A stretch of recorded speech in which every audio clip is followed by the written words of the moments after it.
Welcome, listeners, to the third episode of the Simply Sports Podcast. I'm your host, Josh K, and I'd like to thank you guys for tuning in to today's episode. Once again, last episode, first video, did even better than the last, and I have you guys to thank for it. Without your support, my motivation isn't there. My motivation for my ultimate goal is to grow this show every week, make it better every week, one step at a time. And it's just been amazing. The support, the sharing was amazing. Once again, I got to start off the show by thanking our sponsor, IPS Insurance. Insurance so good you'd hope something bad happens to you. Yep, we're still working on that tagline. Anyways, we got a great show ahead of us. I got my boy, Wingman, Coach Hutz coming in to review end of the second round of the NBA playoffs, some entertaining games, and the start of the Eastern Conference Finals, and the final match, a very entertaining one of the U.S. Open. Alongside him, we are going to bring in two panelists, my boys from my club here in Toronto, Dan-O and Marty, to review football week 1, big deal, give some fantasy pointers, some expert opinions, and we should be all good. Hopefully that is good. It's going to be a little bit shorter of an episode today, guys, but hopefully you'll like it. But before we get into anything else, let's recap what's happening in sports. Obviously, like I just said, week 1 of the NFL regular season, just finished, and man, it was full of upsets, surprise, chokes, surprise. Tom Brady and the Buccaneers did not show up, right? They're talked about like crazy. Finalists from last year, 49ers, not doing so well. Start off 0-1. That's not great for their fans. But nonetheless, it was very entertaining, and we're definitely going to get onto that later in the episode with my two panelists. NHL Dallas Stars advancing with their win in the Western Conference Finals to advance to Stanley Cup Finals, first time in a while for them. They await the winner of the Eastern Conference Finals between the Tampa Bay Lightning and the New York Islanders. That should be a great game. They're going into Game 6. That Stanley Cup Final is going to be very, very entertaining. I haven't been much of an NHL guy yet this playoffs, but all my friends who are have told me that the games have been amazing. Lots of Game 7s, lots of OT victories. It should just be great. And once again, I'm not an expert in some of these sports, but for you baseball, for you soccer fans, they're still going strong. They're keeping the entertainment high every day. You're getting your baseball, you're getting some soccer from the English League, from Spain, from France, everything. You're really getting your money's worth. So hopefully you guys are still going well with watching sports, and let's get Greg in here. We're going to talk about some basketball and some tennis. No one I know better than to talk about with that. Let's get Greg. Greg, you there? What's up, Josh? What's going on, buddy? Once again, look who's coming in as the wingman for basketball and tennis. He's just our guy now. That's what it is. Hey, buddy, I know my role. Stick to my strengths. Stick to that role, because you're going to be in it for a while, man. I'll tell you right now. It has been a crazy last couple days, I have to admit. With some of the basketball games going on, second round, finally ending with the Nuggets and Clippers. We got to talk about that for a sec. Great game, but came out of nowhere. Yeah, Tuesday night was an unbelievable basketball night, and we're licking our wounds from the Raptors still from last week getting knocked out, but couldn't really be treated to more fun than we've had over the last little while for basketball. That Tuesday night was wild. Who would have seen that Nuggets 1-3 comeback for a second series in a row? Not only that, but to take out the Clippers, who I think, the odds-on favorite. First team in history to do it. Yeah. First team in history. And let's not forget, all three games, 3-1, 3-2, 3-3, those guys were down 15 plus in every game. Yeah. It's crazy. Yeah, they started off, I don't remember if it was mainly the first, and maybe they were down big in the second, but they needed to climb their way back within those last couple minutes. Those last couple minutes of the second quarter, in my opinion, really saved them, because they cut it to maybe a 4-5 point game going into the half, Yeah, and very reasonable. Yeah. everyone knows with this team they are a second half team. They use their motivation, Jamal Murray and Jokic, and their kind of clutchness to battle back, and that's exactly what happened. And Paul George and Kawhi were terrible, honestly. I mean, you hit the nail on the head. If you're going 2 stars against 2 stars, you've got the season. Many consider the best playoff basketball player in the world, in Kawhi Leonard and Paul George, who was supposed to be a seamless fit beside him as Robin to Batman, Scottie Pippen to Michael Jordan. Yeah. That was supposed to be the Paul George Kawhi combo, and I mean, has anyone stock? We were talking about Embiid a couple podcasts ago in terms of stock dropping. Has anyone's stock dropped more than Paul George during the playoffs here? Man, I mean, MVP candidate last year. MVP, I think he was third in MVP voting last year. He was atrocious. Yeah. Like 10 points in game 7. 10 points. Not to mention that you really look into the stats. I think he was 4 for 16 and had 5 turnovers. Game 7, playing as the second star for the championship contending team, and you have more turnovers than field goals in an entire Game 7. And a guy like that, he's gonna have some bad scoring nights, but then you'd expect him to get in, double digits in rebounds, maybe rack up a few assists. He had 10 points, 4 boards, 2 assists. Yeah. You want to talk about a dud, a non-factor? Oh, and they got lit up offensively in the second half. So his defense flew out the window as well. I mean, that was a bizarre Clippers performance in the second half there. Very bizarre. And you talk about non-factors.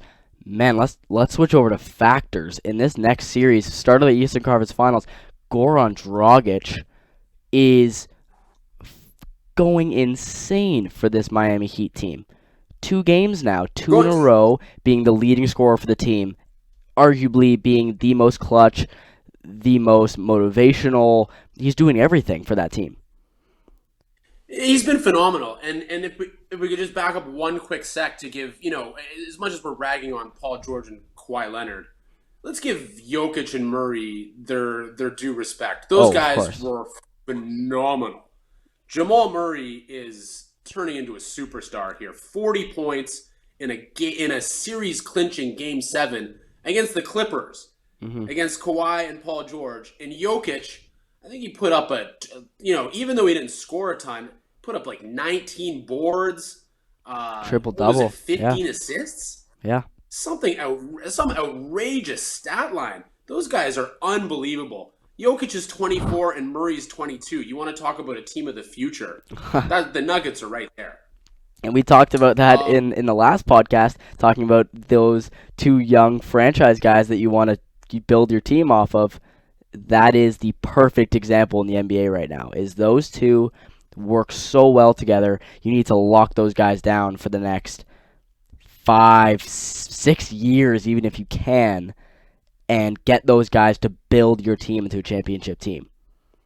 And they got it. I mean, all they have to do is make a couple slick moves through the front office, and that team is looking money. I mean, I can't wait to watch the Nuggets going forwards. But to answer your Goran Dragic point, wow. I mean, I think we've always known this guy has got incredible toughness. He's been an all-star in the league. One of those guys that kind of floats under the radar, and he's had some injury issues the last few seasons. But I mean, it's been well documented. Him and Jimmy Butler are just clicking on all sorts of different levels here. And yeah, I mean, his scoring was needed. You saw it again tonight. Couple clutch buckets down the stretch. They sort of had Jimmy Butler making the hard nose, grinded out defensive stops, a couple of huge steals to turn into easy buckets. And Dragic was making sort of the slick step back 3 he had. He had a little pick and pop over Tice. He was really, really impressive. And you could see actually they were trying to get him in the switch. They were trying to get him to switch on to Tice to switch onto him in the pick and roll with Crowder, and he burned the Celtics time and time again with that. So I mean, you want to talk about the talk of the town right now. Miami's 10-1 in the playoffs. Yeah. Like Over two and a half rounds. over 2.5 rounds against the Pacers, who were no slouches. Sure, they were missing Sabonis, but like we're still a very tough team. The Bucks, the best team in the league over the regular season, and now the Celtics, who are for sure contenders. So Yeah. really impressive run by Miami here. I got to be honest, I knew they were good. I did not see this coming. Yeah, I have to admit I was in that crowd that didn't give this team what they deserved. Obviously, I didn't give them credit for that. They don't have those giant, big, talked about stars, but they have just such a deep bench, and the coaching staff as well, and they know what they're doing. That coach obviously won 3 championships with LeBron. Like, he knows what he's talking about, right? So they've built a very deep team, but no one gave them credit, all because when you're looking at LeBron and AD and Kawhi and Paul George, they just don't have those stars. No, and that's what they got Jimmy Butler to kind of be that star for them. Jimmy Butler's not really a top 10 NBA player, but for whatever reason, this kind of supporting cast around him has really accentuated his skill set. And the most fascinating thing about this team is they don't need Butler to score 20, 25 points even. I mean, I think he had 14 tonight. Yeah. But again, some clutch fourth quarter plays. Bam Adebayo is one of the best centers in the league. That can't be argued anymore. And just before we started here, we're talking about his block on Tatum in overtime of game 1, which I got to be honest, I don't remember seeing a more sensational block in the playoffs since probably LeBron on Iguodala, like when Cleveland won the championship. Magic in Game Johnson 7 there. Magic Johnson came out to say that it was one of the most clutch playoff defensive plays he's ever seen. And you hear a guy like that say it. Oh my goodness, that's something that every starting out center wants to hear, up and coming center wants to hear as a And confidence there's builder. no two ways about it. I mean, physically, how did his shoulder not pop out of the socket there? I mean, Tatum was just trying to cram that thing on him. Yeah. And it almost looked like he was scooping it out of the basket. It was an unbelievable physical play. Everything to keep in mind, reaching back at a time like that, going, I think it would have tied the game, which wouldn't have put a ton of stress or pressure on Miami, but still, at 3 seconds left, gets that block on Jason Tatum running down the floor with all the momentum. It was incredible. And just put it on the YouTube. Just put it on the YouTube highlight videos now. Top 50 clutch NBA plays. Just insert it right now. And what an amazing way to start that series, the first game of the Eastern Conference Finals.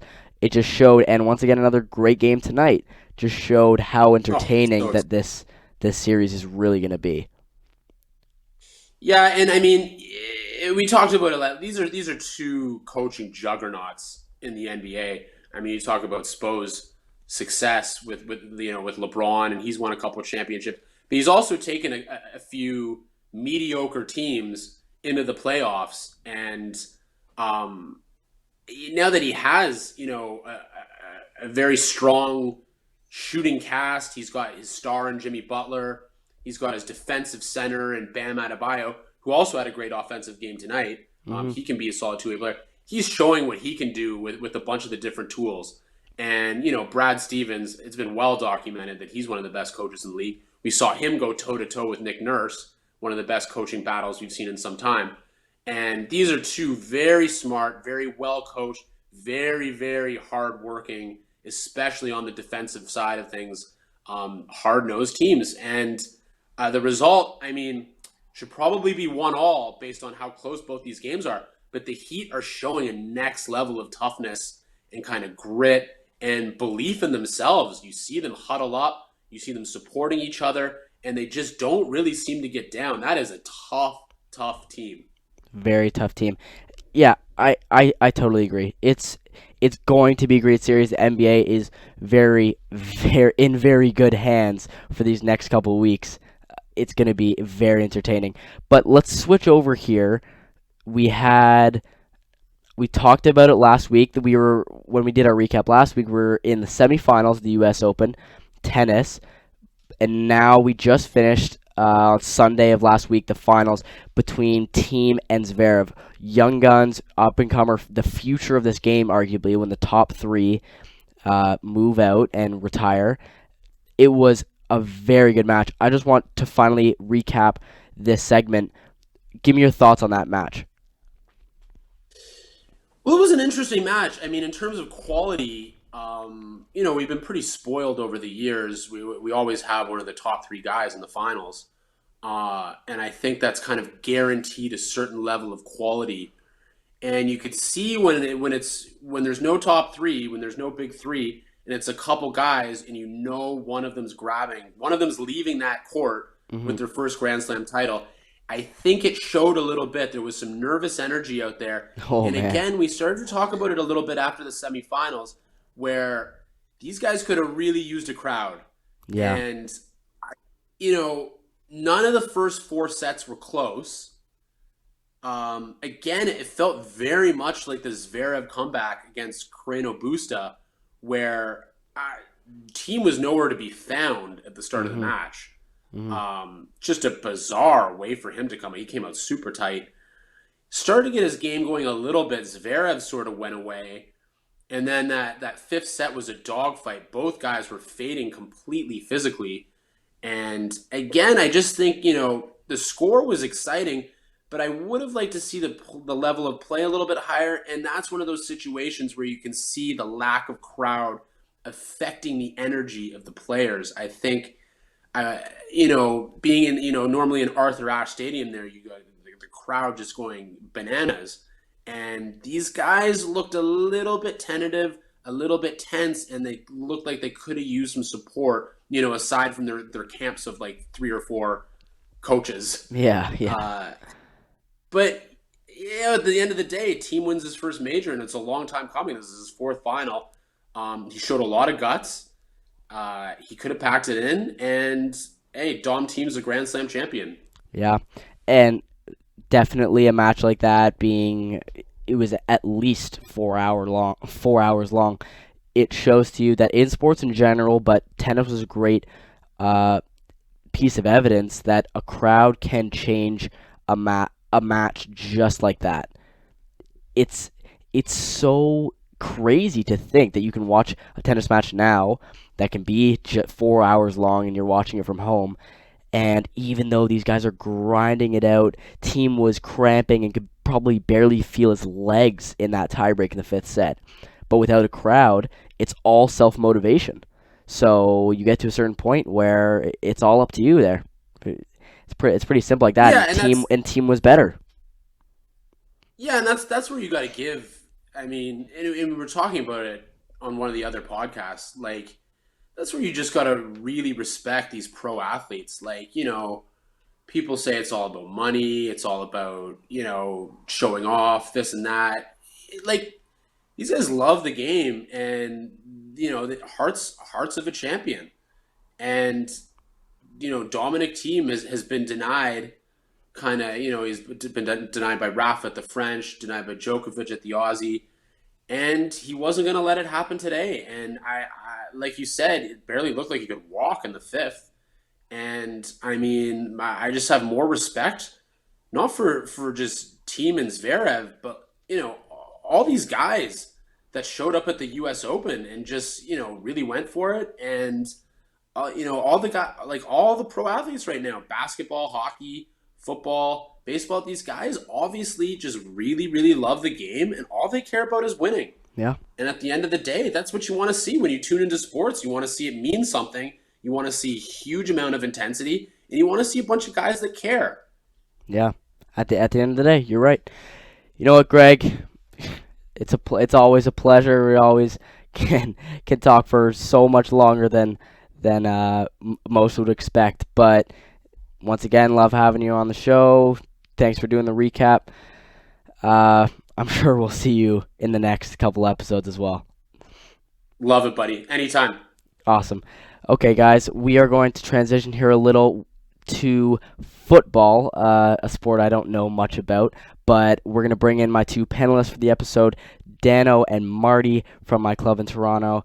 Let's get them in here. Guys, I'd like to introduce, here we go for the third episode, my football experts, the boys, Marty and Dan-O. Boys, you there? Sports. So simple. It's so simple. Can I just say it is one of the pleasures of my life to be here. I think it's a great concept what you're doing, and sports fans everywhere we appreciate you. It's an honor to be in your basement, Joshua. Oh, thank you, boys. Thank you. You know what? I might as well just get right into it. Thoughts on week 1? It's pretty big, eh? That's a great question. That's a great question, Josh. What a week it was. Really set the tone for what is going to be a weird season, but Listen, an unbelievable season. I don't know how many games you watched, Dan, but I was watching every single one. I don't think I missed a minute. Here's my thoughts. Tennessee Titans play probably the most boring football in the NFL right now. As is tradition. And they're going to miss 3 field goals and still get it done. I like the Titans. You like the Titans. Wow. Okay. Well, you know what? I just think that the Seahawks are an amazing offense, and I would look out for them all season long. I think they're going to be there when it comes down to it. Seahawks, huh? Seahawks. Seahawks. Okay. Listen, if I was married to Sierra, I would have a little pep in my step too, don't you think? Yeah, Russell's got that on lockdown, but never say never. Russell's a good guy. I also would say I'm panicking a little bit on Tom Brady. I don't know what the panic button is being hit early. Panic. Is there another type of panic? There should be. Is there one?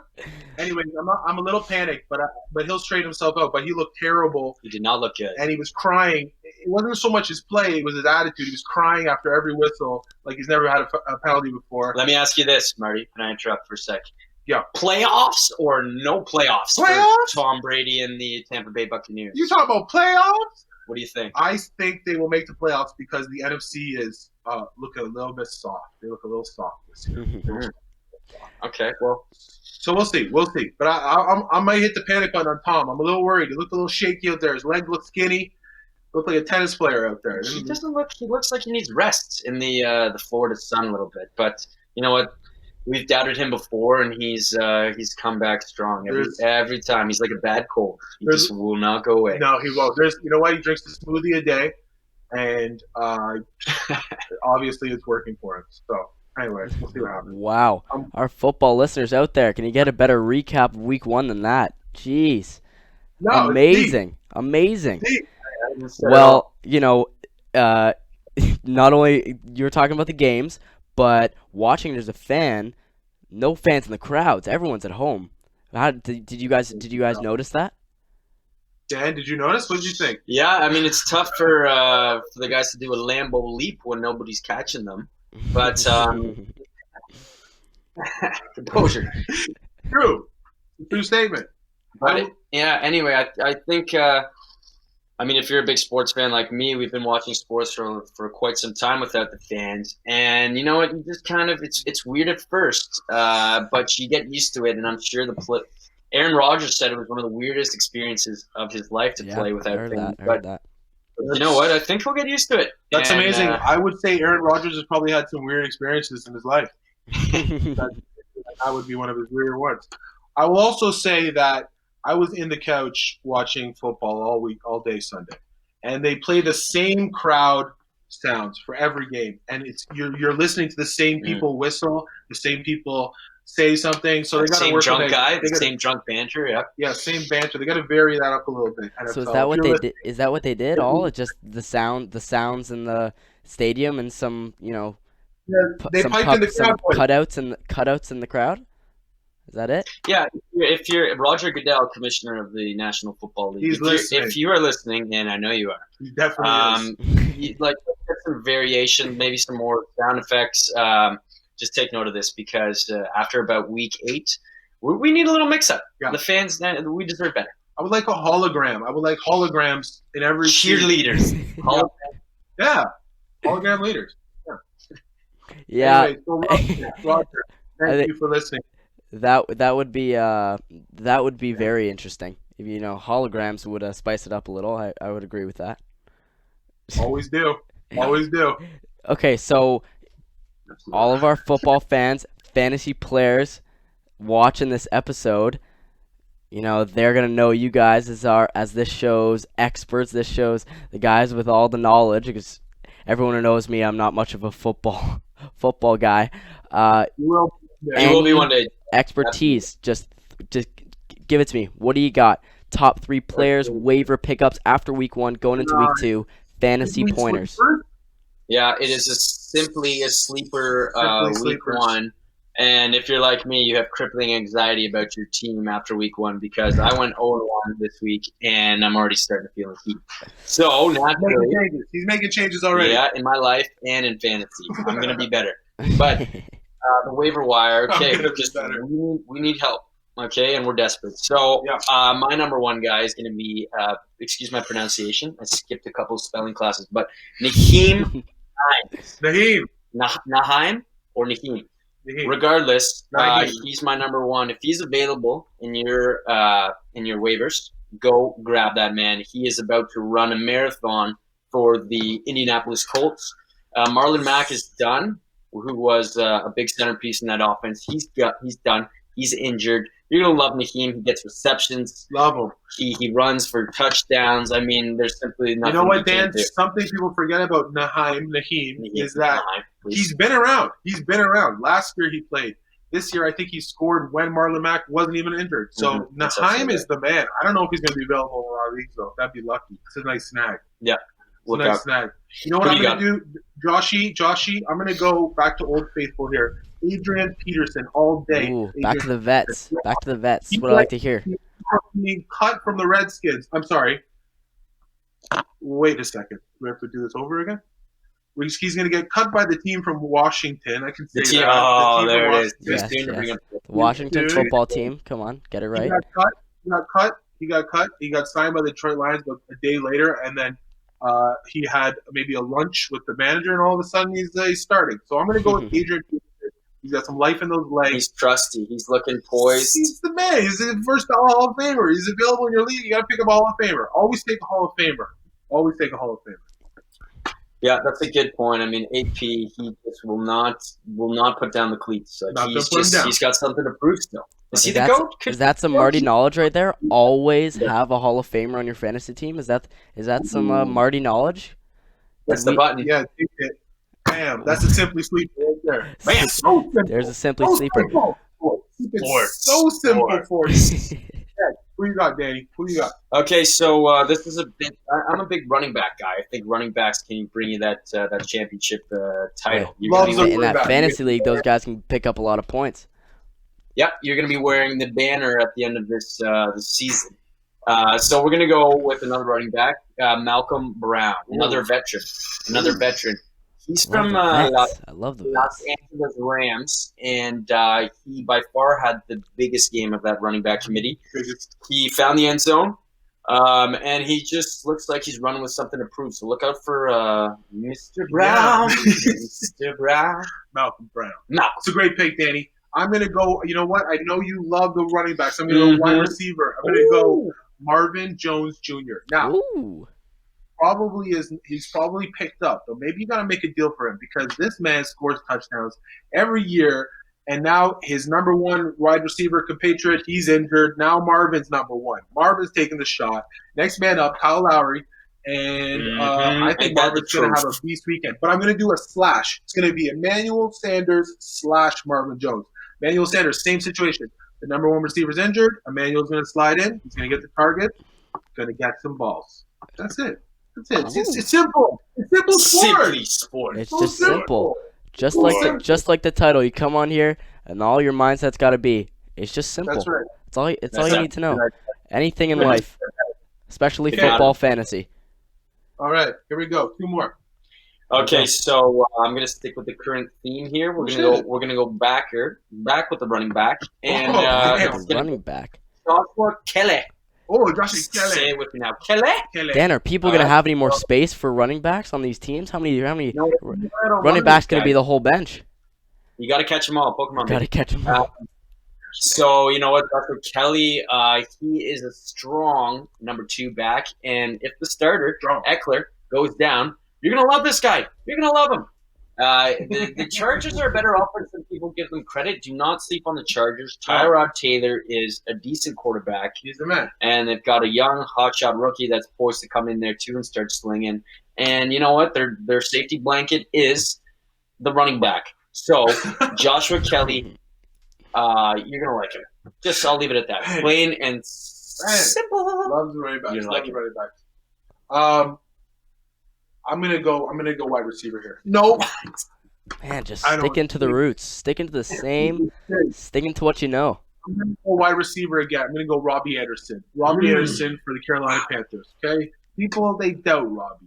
They don't like Robbie. Robbie's got a bad attitude. Robbie talks too much. Robbie's always injured. But you know what Robbie does? He's fast. He scores touchdowns. He's speedy. He scores touchdowns every year. Speedster. Look at his stats.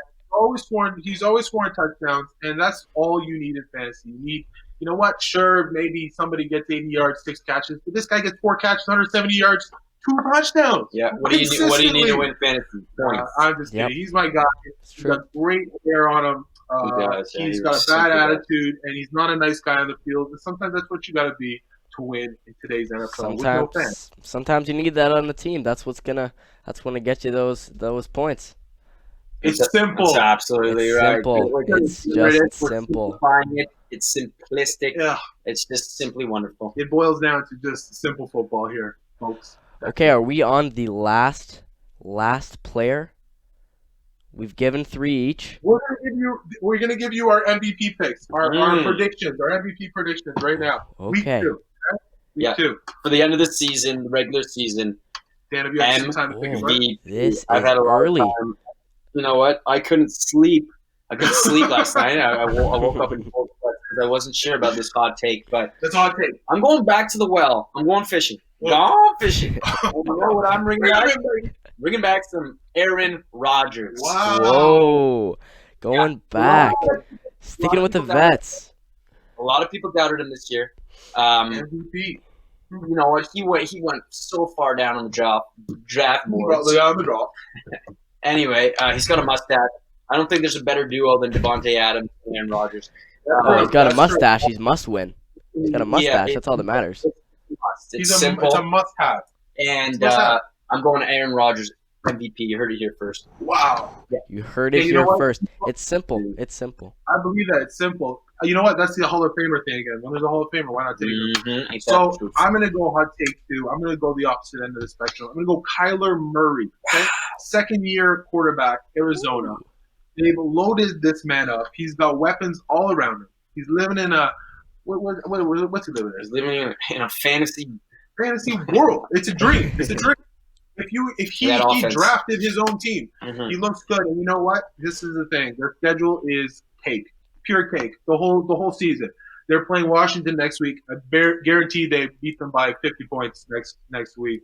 They're playing Detroit. They've got a soft schedule, and they're talented. Defense looks good. Coach, innovative. Kyler Murray, run, pass, beauty, MVP. I simply hate that pick. I respect you. I respect you as a person. I respect you as an adversary. But I think the Cardinals are going 7-9, and Kyler Murray's going to get a sniff of the MVP. Okay. Not even a sniff, according to Dan over here. Not even a sniff. I simply cannot buy that. You know what I got to say? You can't buy it. It's simple. It's simple. He doesn't want to buy it. Here's the thing. You gotta look at Kyler Murray, rookie of the year last year, watching tape on Lamar Jackson all season, how to be a thrower and a passer. I know you like Lamar Jackson. I do like Action Jackson. Man, you got me there. This is your year, Kyler. This is your year, baby. If you're listening, you think you should? And we know you are. Kyler, come on. First of all, get off your computer. You've been on all day long. Okay. Yeah. Get some fresh air. Get some fresh air, Kyler. Go exercise, man. What's wrong with you? Get some steps on the Fitbit. MVP. Thank you very much. Wow. Well, geez, you heard it from our football experts over here. Some of those top 3 waiver wire pickups and your MVPs of the season. Yeah. Early hot take, guys. That's week 2. Yeah, not even finished week 2, guys. We will circle back about week 16 and just we're gonna play this back on loop. Kyler. We'll see if those MVP picks can keep going. Well, guys, I think that all of our football watchers out there know that I'm not much of a football guy, and they needed some football knowledge here in the show, and you guys gave them just that. I'd like to thank you guys for coming on the show, giving some knowledge, giving some expert advice. Hopefully we'll see you guys soon. Listen, Josh, there's one thing that we want to say to you before we go. Simple. It's a simple thing. It's a simple game. It's a simple life, and that was Simply Sports. It was simply magnificent to be here, Josh. Thanks for having us on board. Thank you, sir. Thank you, boys. We will see you very soon. See you very soon. Josh Chinook. We love you. Well, guys, that's going to do it for us here at Simply Sports. I'd like to thank you guys for tuning in to today's episode. If you guys could like, subscribe, comment any suggestions you have, share if you can. Of course, I've got to give another thanks to our sponsor, IPS Insurance. We wouldn't be here without them. But before we end the episode, I'd like to bring in a little special guest. She'd like to say goodbye. Here we go. My dog, Winnie. Say goodbye, Winnie. Bye-bye. Thanks so much for tuning in, guys. If you don't listen to it on YouTube, you can always find it at Spotify. It's Simply Sports. Perfect for listening if you're doing some work, if you're in the car, walking to school, whatever it may be. Anyways, guys, I'm signing off. See you guys later.